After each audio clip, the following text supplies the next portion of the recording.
very difficult because all our intentions we had since the very beginning of this war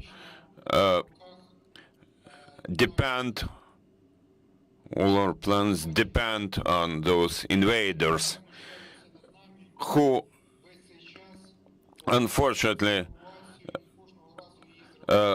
announce evacuation every time and then block it. For example, today it was announced that there will be many buses. I would not even quote the numbers, but unfortunately it did not happen because there were just 7 buses, and of course we expected to have more, but those buses did not come. And also, in addition, they had to tell us clearly what would be the route, so that we would, so that more people would board those buses on the way, and there should be much more. There should have been many more of those buses, but they did not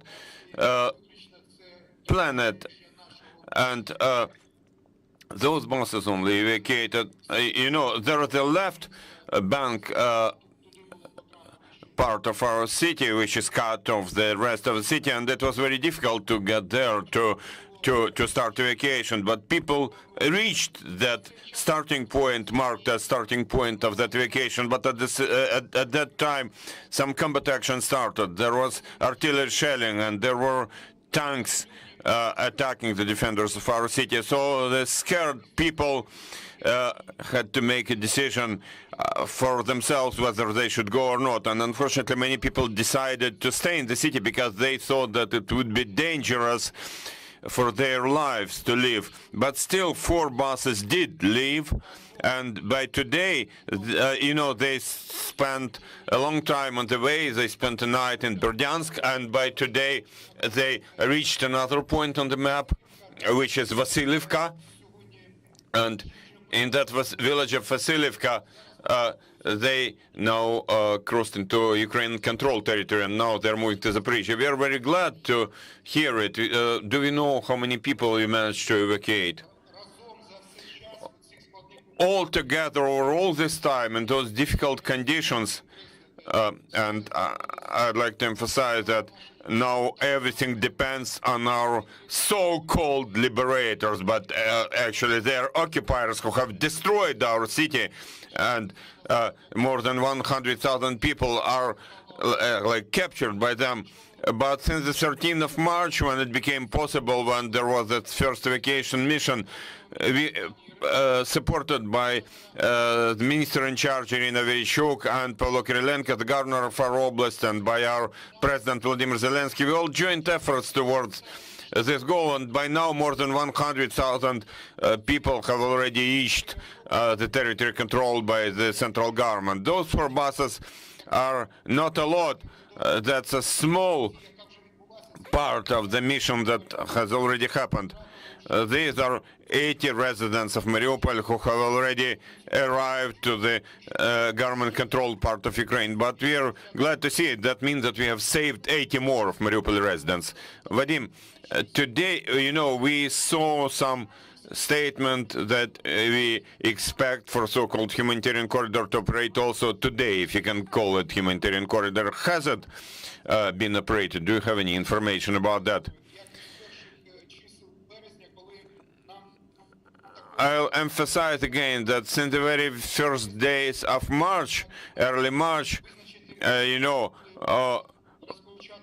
there was this opportunity to start evacuation. Like there was a point on the map, you all heard about that evacuation. People would gather at those points, but then some shelling would start, our buses would be destroyed, and so residents of Mariupol were not able to leave. And so in that way, until the 10th of March, they destroyed all the buses owned by the city, and in that way they blocked evacuation from Mariupol.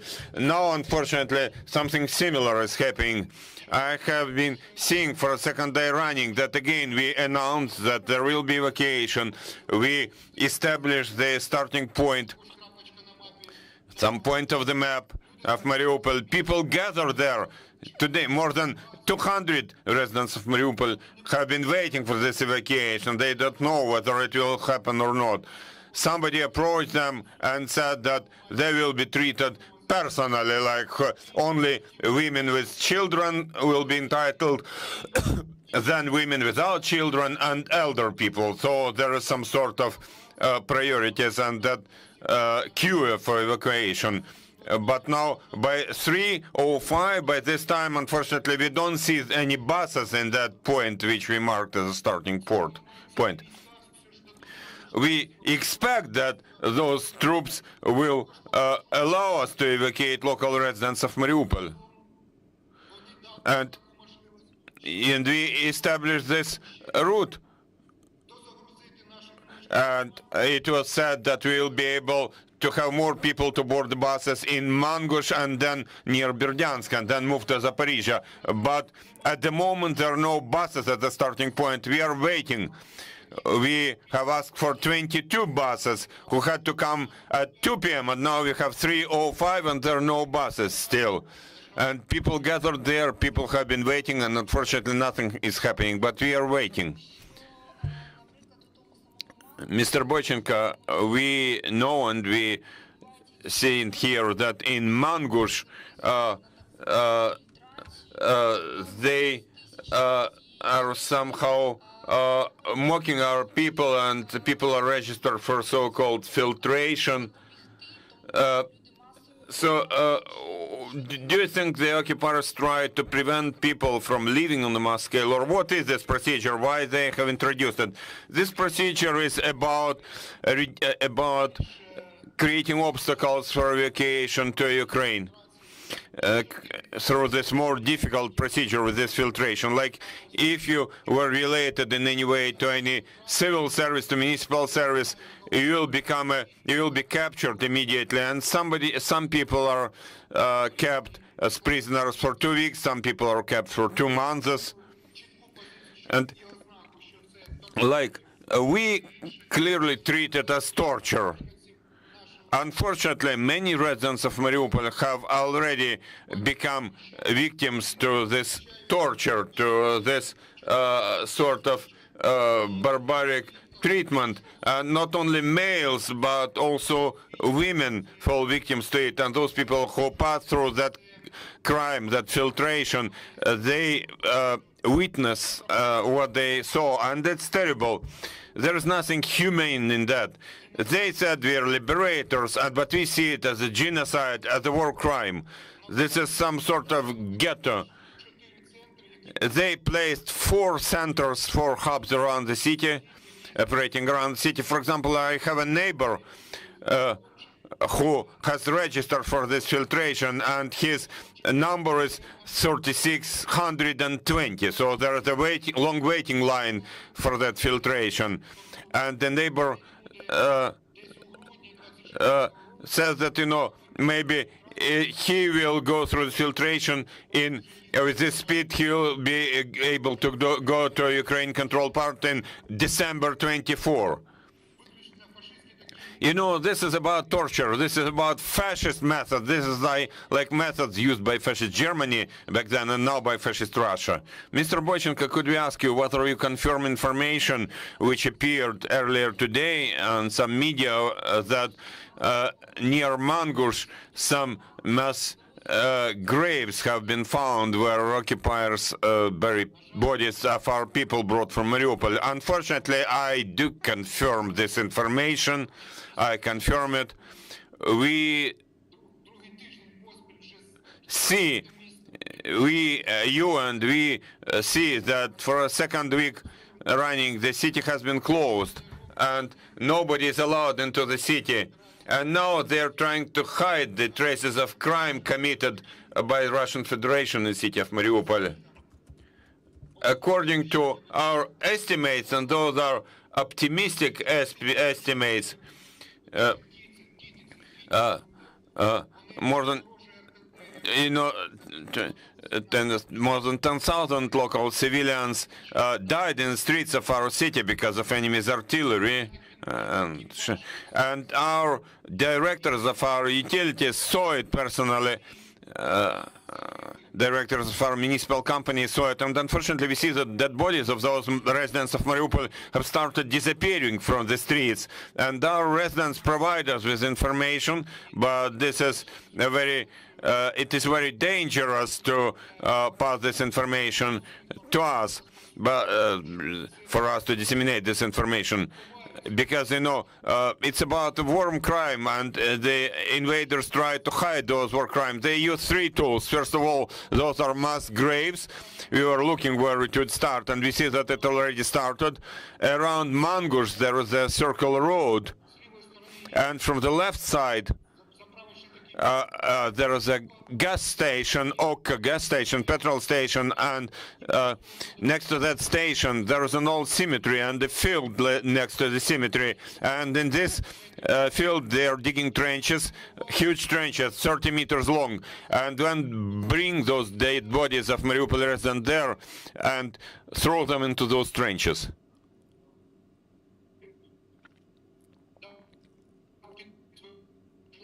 Sorry, the interpreter cannot hear, the sound dropped. Mr. Boychenko, we seem to have lost connection for a minute. Just a moment, we have been trying to restore the connection.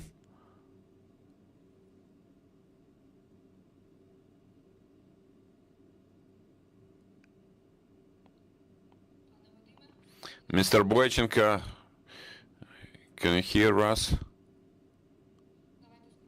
Let's try and reconnect. Now you're with us. We managed to restore the connection. We can hear you. Yeah, there are problems with communications. Yeah. Can you hear me? Yes, we can hear you now. Seems that the connection has been restored, but its quality is rather bad.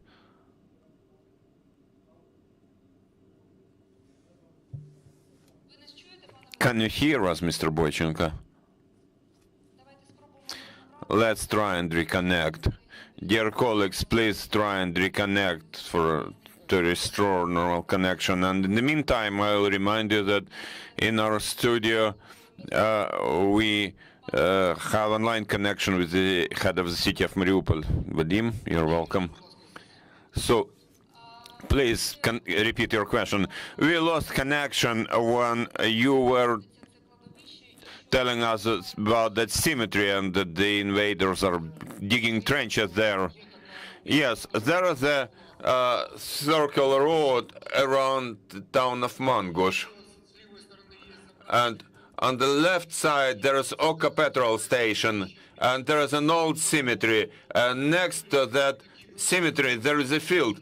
And in that field they're digging huge trenches 30 meters long, and they bring in big trucks dead bodies of our residents killed by Russian troops, and they're burying them there, hiding traces of their war crimes. And we asked Maxar to confirm it with their satellite images. I cannot but ask you what sort of information we have from Azovstal steel factory. What's happening there? What about civilians hiding there? Unfortunately, today we cannot evacuate innocent civilian residents of Mariupol from Azovstal steel factory. You see, we ask for stable ceasefire. We need at least 1 day to be able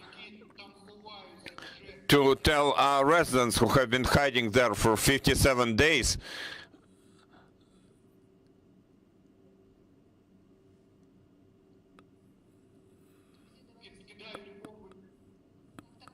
Yeah, now we can hear you. Yeah. So we need a stable ceasefire. Unfortunately, you know, for 57 days the city is bombed, and those places where residents are hiding are bombed, and we have all international parties involved. We ask for that ceasefire, for us to announce local residents, to establish the location, the point where we would start the evacuation, for us to be able to start that evacuation, and then we would start and evacuate local residents to the government-controlled part of Ukraine. We ask everybody. Yesterday, President Zelensky proposed, and other leaders of negotiations offered various exchanges and so on. But we have to understand that only the president of that criminal government, Vladimir Putin, believes he has the right to Mariupol. Thank you, Vadim, and I'd like to let journalists here in the studio ask their questions. Please introduce yourself and speak into the microphone. I'm Rula Al-Khatib from Al Arabiya and Al Hadath News channel. We came from Dubai. I have a couple of questions for you. First, what's your first comment about what the Russians said, that they occupied whole Mariupol and are getting ready for a parade? This is the first question. The second question, how long do you think the Azov and the civilians can survive inside Azovstal after Putin announced that they'll put them under siege? What do they have inside to survive from food, electricity, water? And we would like to know the numbers, the exact numbers of civilians there and the Azov fighters. In addition, please, it was not clear for me, the number of the people in Mariupol who were evacuated till now, the number of the killed civilians, and the number of people who are still in Mariupol. Thank you.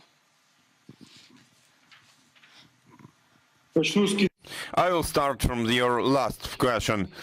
As soon as the invasion started, it was still possible for people who decided to leave Mariupol.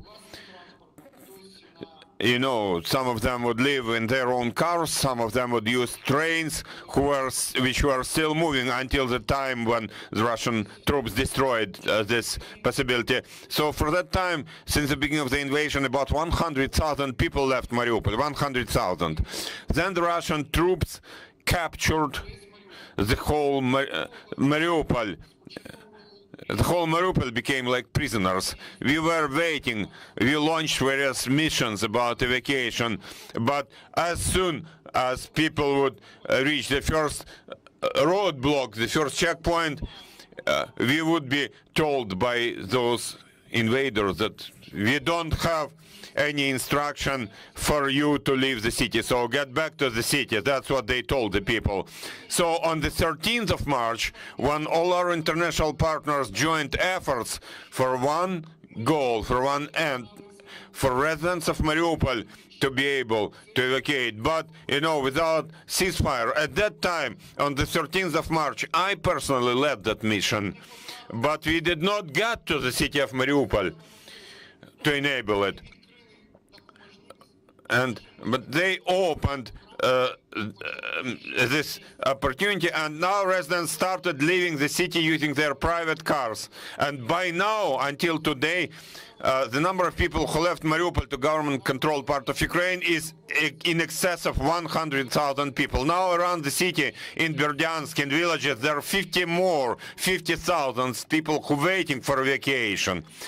There are also people forcefully evacuated to Russian Federation through that filtering. It's actually deportation. The number of people transported to Russian Federation or so-called Donetsk People's Republic is more than 40,000 residents of Mariupol. And in the city we now have more than 100,000 people. The city was and is and remains the Ukrainian city, because now our brave defenders, our heroes, our warriors are defending it as much as possible. They are defending our city. So, you know, whatever statements are made, the city is and will be Ukrainian city. But we still ask, you know, everybody, the international community should join efforts towards one goal. The local residents, which are under threat of elimination of killing there in Azovstal. They should leave. So we ask for a ceasefire, at least for one day, for us to be able to make announcements to those residents of Mariupol hiding in shelters in Azovstal, for them to leave to some place, and our warriors would also leave with their weapons. Now they are defending it, but you know that these are the only conditions upon which they are ready and we are ready. And now there have been negotiations running on various levels for it to happen. Thank you. Thank you. Any more questions? You are welcome. Mr. Mayor, it's Luke Harding here from The Guardian newspaper. The Russians seem to have their own new mayor of Mariupol. They seem to have got rid of you and replaced you with something else, with someone else. Can you speak to what the Russians do in areas they occupy in terms of creating political structures, replacing elected officials with their own people? What's happening in Mariupol, and what does this say about their methods in occupied areas? Методи в них були і залишаються підслідними. Ми це робили з початку 2014 року. Підходи не змінилися. Я чую переклад. Sorry. Their methods were and still are the same since the beginning of 2014. So those leaders who wanted to have so-called Donetsk People's Republic in Mariupol did not surrender in 2014, but I would like to remind you that for 2 months, again, Mariupol was occupied by so-called Donetsk People's Republic, but they did not surrender. And back then, those leaders of so-called Donetsk People's Republic, back then and now, they are the same people, that the same situation. So what they did? They used so-called opposition bloc for life political party. They used local elections. They brought their local leaders hiding within the ranks of that party. Before that, they were, under the previous mayor, they were in government positions. And unfortunately, I have to say that they were adjusting people, Russians' fire against infrastructural sites. And in that way, we have lost our electricity supply, we have lost our water supply, our heating supply, our natural gas supply, our food supply. They were shelling everything, and they were adjusting the Russian shelling. And they were also targeting that Russian fire on evacuation buses, which since the very first days of March until the 10th of March, they destroyed more than 100 buses which we wanted to use in evacuation. And it was done by so-called, by Mr. Kharmyshev and Mr. Ivashenko from so-called opposition bloc for life party. They said that now they're the local authorities here. What they're doing now, the first thing they started doing is now, jointly with Russian occupational forces, they destroyed the evidence, destroyed the trace of their own war crimes. As we understand, they have been burying those dead bodies, and we know where they are burying those dead bodies to hide their war crimes. So those collaborators have now been helping Russian troops, the occupiers. Thank you. Any more questions? You're welcome. Just one clarification on numbers. At the beginning, you said that 4 buses had left with 80 people. I'm assuming that's yesterday and not today. And to be clear on the number of civilians still in Mariupol, is it right to say there are about 1,000 civilians inside the steel factories still? And I think according to your figure, about 100,000 still in the city outside the steel factory. Have I got that correct? 100,000 local residents are staying in the occupied Mariupol. In Azovstal steel factory, it's difficult to calculate, it's difficult to count, but according to our estimates, there are 300 to 1,000 residents hiding there, 300 to 1,000. For us to be able to count them, we have to have a ceasefire. at least for one day, for us to see whether they are alive or not, for us to count, to calculate, to count how many of them are there, still there.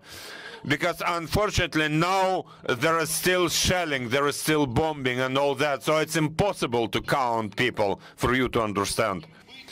Now, in Mariupol, I am to emphasize,